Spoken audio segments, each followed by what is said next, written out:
A very good day to you. Welcome to Herman Manyora's channel. I'm glad that you've joined us this week. February here with us, kick-starting and us rolling with the production of these videos. Thank you so much for tuning in today and letting your friends know that we are here every single day. I'm joined by Herman Manyora, sir. How are you doing today? Good. Our videos are still there. People are sending in videos from across the country, reaching us, telling us what they think about. That is wonderful. This one. It's wonderful. You know, sometimes when you talk and then people also talk, then you have a conversation. Some of them criticizing you. We want all the criticism, everything, so long as it is appropriate language. Those who think we are biased, let them show how we are biased. Okay. Those who think we have not said good things about Raila, let them say on our behalf. Even Kalonzo Musyoka. Yeah. William Ruto and Raila Odinga. We could open up the debate a bit. If these Oka guys show they are serious, we could open it up. They've already shown they are serious. They came up with an agreement. It is still in the woods. Still in the woods. Yeah. But there's sharp division right now on the Azimio side. And look at the gubernatorial race here in Nairobi, also in Kisumu. This is what has been happening in UDA. Do you think it will also be reflected in Azimio party, Azimio coalition moving forward, as you've seen the likes of Tim Wanyonyi, current Governor Kananu, coming out and saying you should vote for me, the others are lying to you? This is what we... First of all, it's normal for, you can't have an election which is not contested. Then it's not an election. Elections are always contested. That's number one. So it's normal what's happening in UDA, Sakaja, Margaret Wanjiro, Bishop. It's normal. Ngatia versus Tim Wanyonyi, that's normal in politics. However, I have always believed that politicians have a problem from learning. And the politicians don't want an organized election. And yet they must always know, especially now more than ever before, election is a science. I have thought people like Raila, looking at the past, knowing how much nominations have cost him, I thought this time he will sit down and look at the nomination process a little more seriously than he has ever done before, than he has done in the past. But I'm seeing there's no change. The same. It will cost him. It will cost Raila as it will cost Ruto. I was thinking Ruto hasn't been beaten by that. Raila has been beaten by the problem of nominations. So I was thinking, because this election for Raila is a do or die election.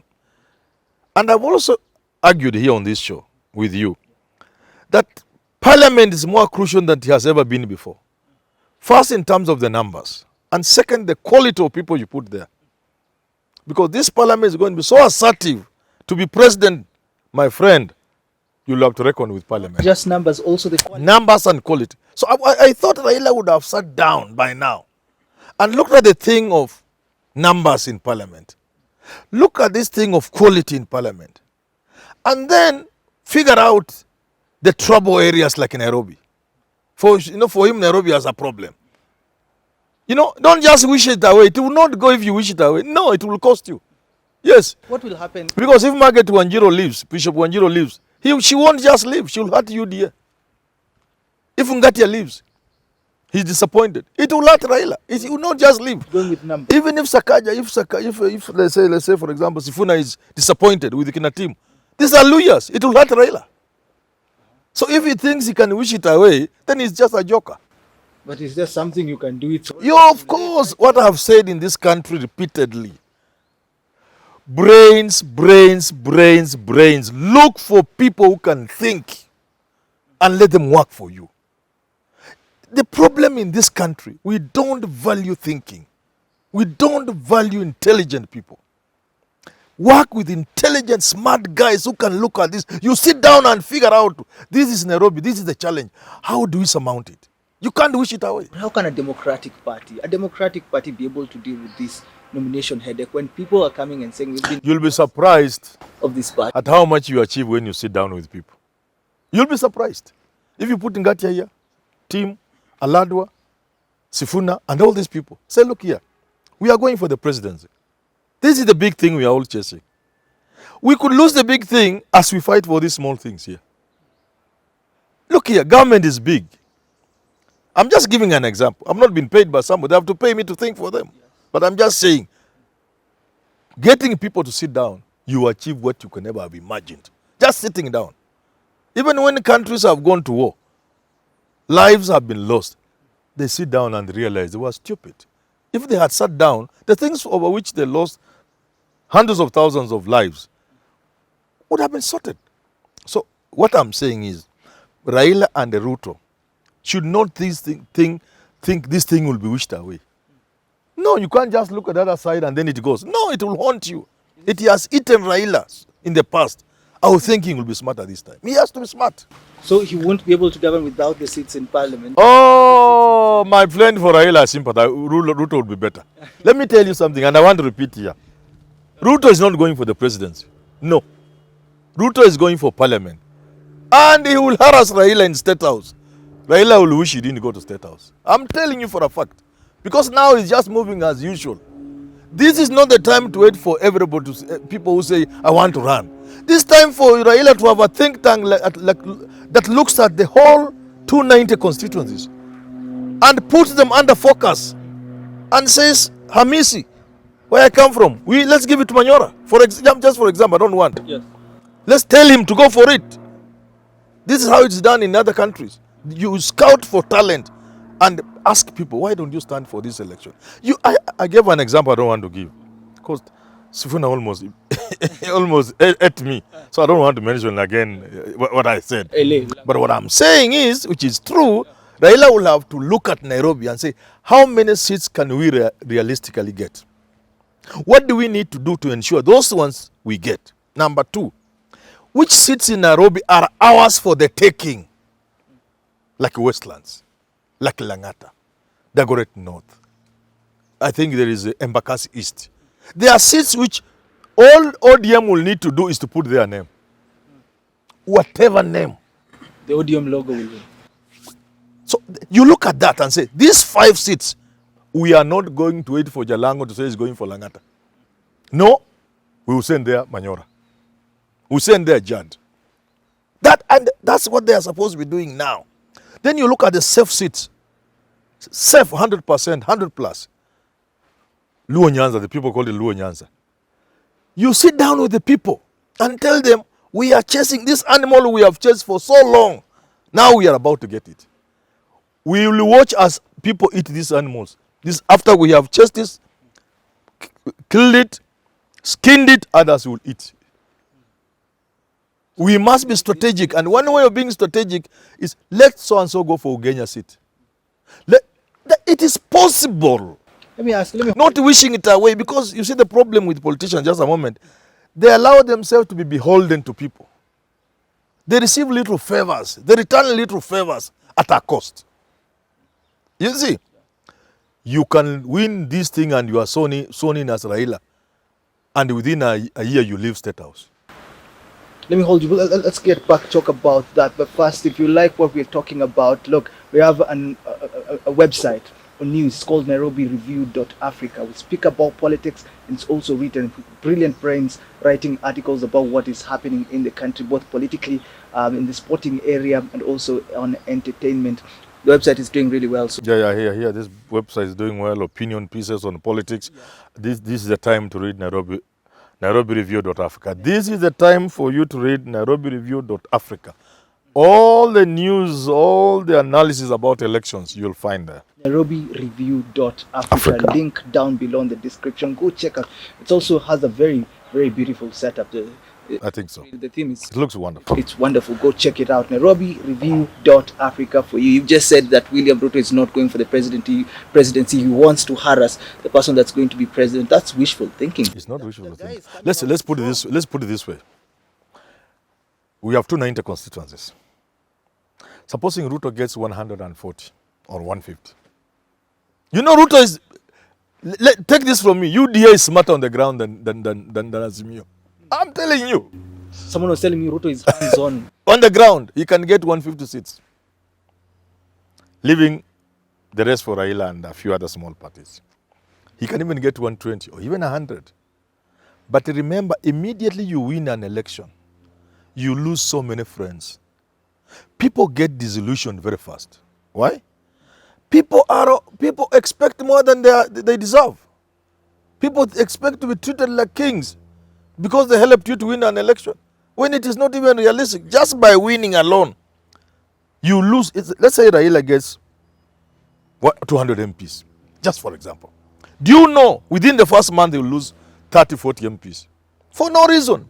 Human beings are so bad. This is what happened. People think they ought to have been rewarded. You have formed the cabinet. You didn't think about them. You have given people ambassadorial appointments. You have not thought about the names they gave you. You lose them in the sense that your opponent can get them and impeach you.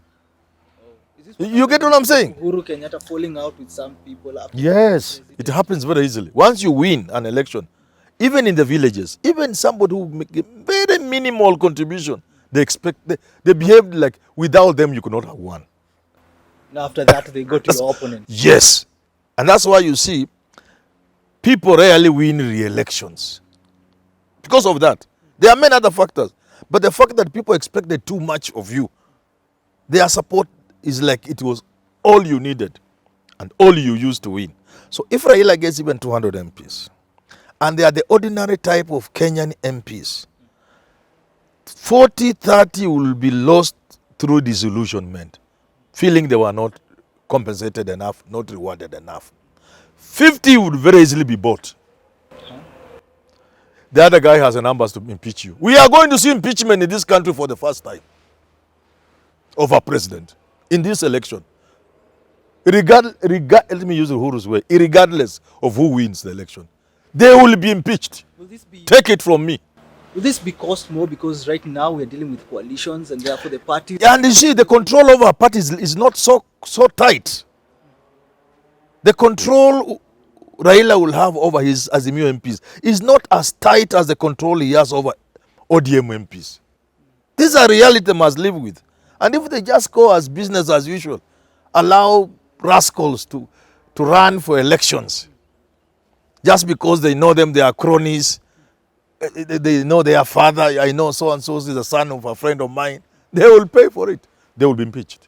Now, when you look at what is happening, even Ruto is trying to come up with his sort of coalition, yes, Raila with his Azimio la Umoja. Would you say that this is going to injure them more, or should they maintain the UDA kind of momentum they had started? Thank you.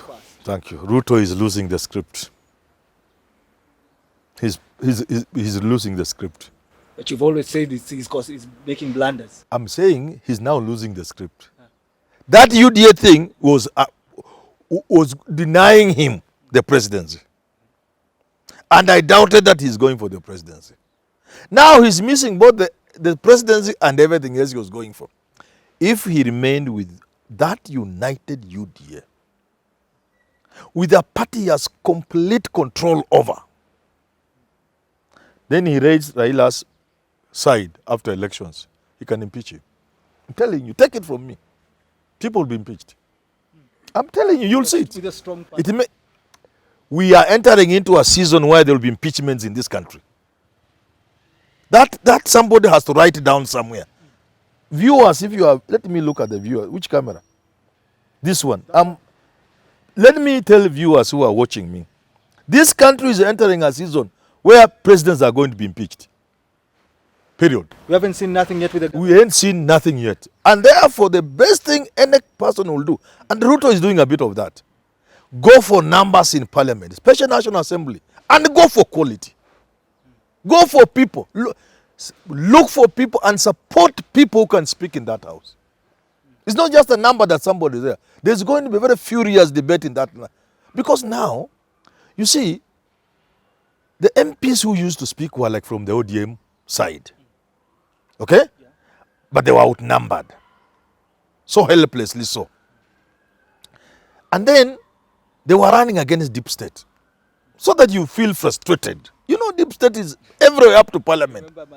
Yeah, you know, where Duale was a leader of a majority. You know the frustration those MPs were facing.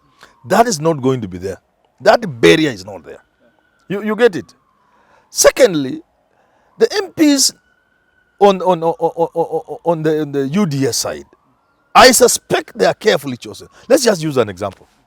Raila lets Westland to go to Harvey. Just look. 2 mistakes he has made. One, he has lost a seat which was his for the taking. Number 2, you have put Harvey in Parliament. That's danger. Harvey is the dangerous card in Parliament. You stop him. You stop him from going to Parliament. You go out of your way to stop Harvey from going to Parliament. You don't just sit. You don't just sit the way we've been doing in the past. This is what you're saying, UDA? Yes, yes. I'm giving you. I can give you 10 examples. Take Westland. That is a UDA seat, an ODM zone, an ODM seat. But who have they put there so far? Nobody. Harvey is going to have a field day. So you lose the seat, and you allow a dangerous card like Harvey into Parliament. He will harass your useless MPs. So who can mark him? You need people to mark Harvey. First of all, you make sure he doesn't go to Parliament. But Harvey is not just one Harvey. There are other Harveys. You get somebody to mark those Harveys. You see what I'm saying? People were constrained and restrained in the previous parliaments. That restraint and constraint is not going to be there. People will be themselves. People will talk, whether it is Ruto who wins or Raila. And whoever is in the State House should reckon with the next parliament. And the law start with this nomination. With nominations. You do business as usual. You think things will sort themselves out. You wish things away. My friend, you will not enjoy your presidency. No, you will not govern this country.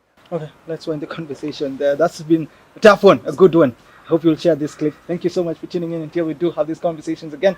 Check us out, NairobiReview.Africa. Send your videos if you agree or disagree, because Herman sometimes... And ask also readers, viewers. Just as they are sending in views, they can send articles, NairobiReview.Africa, especially political opinion articles, opinion pieces.